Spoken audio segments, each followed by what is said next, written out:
The Toronto Raptors a couple years ago were recognized as being NBA champions, but over the past couple seasons, they've either been a mediocre playoff team or, as more of recently, they've been outside the playoffs and just kind of rebuilding. But I think coming into this season, the Toronto Raptors are probably going to be one of the best teams in the NBA, and people don't even realize that. And I'll explain why. But before I get into the video, I ask that y'all go down and drop a subscription. I've been seeing the channel grow a lot, and I just want to continue keep growing it, and I'd really appreciate it. Anyway, let's get into the video. So the Raptors last season basically were 25th in offense, and they were a pretty mediocre defensive team. Now over the years, the Raptors generally have been a pretty alright defensive team. I think over the past couple seasons, they're around, top 10-ish, 15-ish. 15's pretty mid, but for majority of the past couple seasons, the Toronto Raptors finish as one of the higher, more elite defensive teams in the NBA. The problem that I've seen a lot with the Toronto Raptors over the last couple years is the offensive side of the ball. Not really having a designated first option. For those first couple years, as more of recently, it's been Scotty Barnes, and even this year, I would argue that there wasn't really that much of a go-to offensive guy for the Toronto Raptors. Their lead scorer was RJ Barrett, but when you just watch him play and look at the game, do you really think RJ Barrett's a number one go-to guy? I mean, his counting stats aren't really necessarily that bad. He averaged 21 a game. He had a fair share of rebounding and assists. But the problem with RJ Barrett is that he's just a jack of all trades, and he's very elite at playing the game of basketball.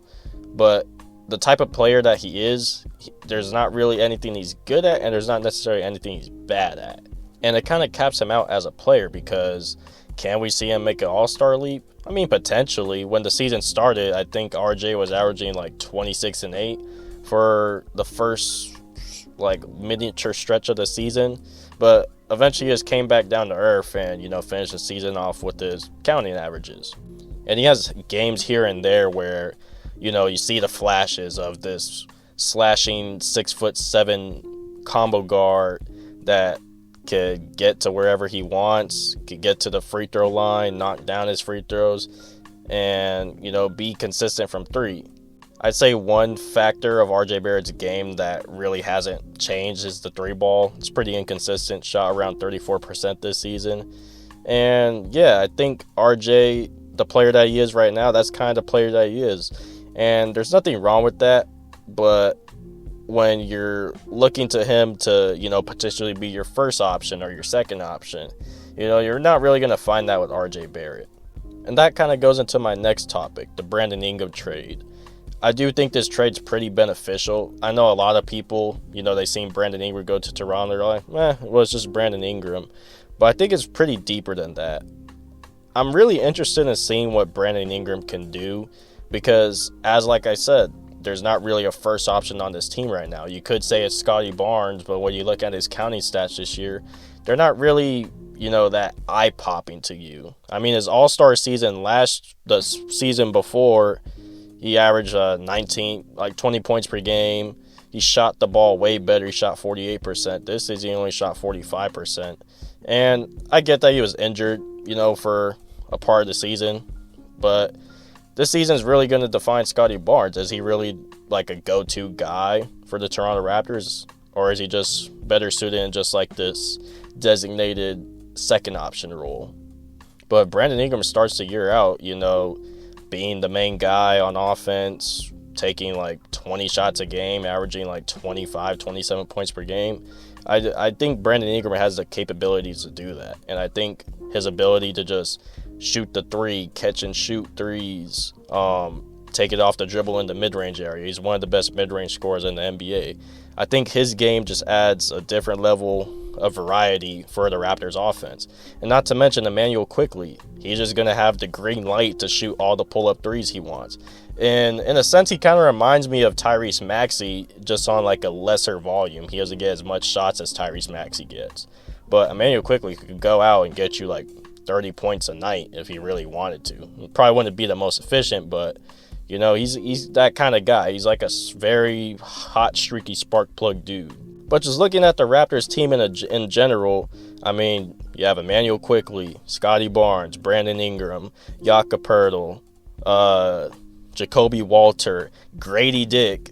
His sophomore season was pretty interesting. He averaged around 15 a game, I believe. Sharp shooter. I mean, he's pretty nice. Not to mention drafting Colin Murray-Boyles. Like, this Raptors team's pretty nice.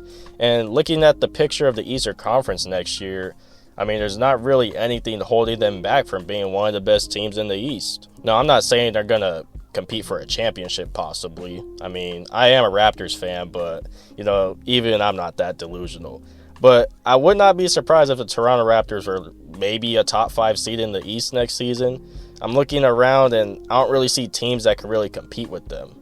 And, just pairing 2 forwards together, like what the Magic are doing with Franz and Paolo, that always seems to, yield good results in the NBA.